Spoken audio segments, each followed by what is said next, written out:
রমজান মাস কেবল পানাহার থেকে বিরত থাকার নাম নয়, বরং এটি আত্মশুদ্ধি এবং তাকওয়া বা আল্লাহভীতি অর্জনের মাস। পবিত্র কোরআনে এরশাদ হয়েছে, হে ঈমানদারগণ, তোমাদের উপর রোজা ফরজ করা হয়েছে, যেমন করা হয়েছিল তোমাদের পূর্ববর্তীদের ওপর, যাতে তোমরা তাকওয়া অর্জন করতে পারো।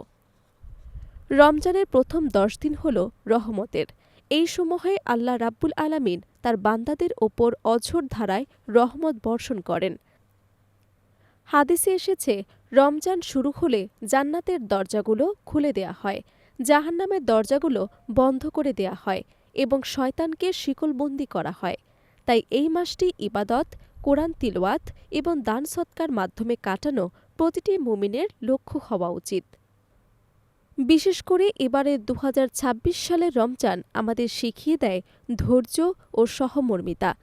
দ্রব্যমূল্যের ঊর্ধ্বগতি বা জীবনযাত্রার চ্যালেঞ্জের মাঝেও দরিদ্র ও অসহায় প্রতিবেশীদের পাশে দাঁড়ানোই রোজার প্রকৃত শিক্ষা। রাসূল সাল্লাল্লাহু আলাইহি ওয়াসাল্লাম রমজান মাসে অন্য সময়ের চেয়ে বেশি দানশীল হতেন। আমাদেরও উচিত ইফতার ও সেহরির অতিরিক্ত আয়োজন না করে সেই অংশটুকু অভাবী মানুষের মাঝে বিলিয়ে দেয়া। পবিত্র এই মাসে আমাদের অঙ্গীকার হোক মিথ্যে, গীবত এবং সব ধরনের অন্যায় কাজ থেকে নিজেকে দূরে রাখা।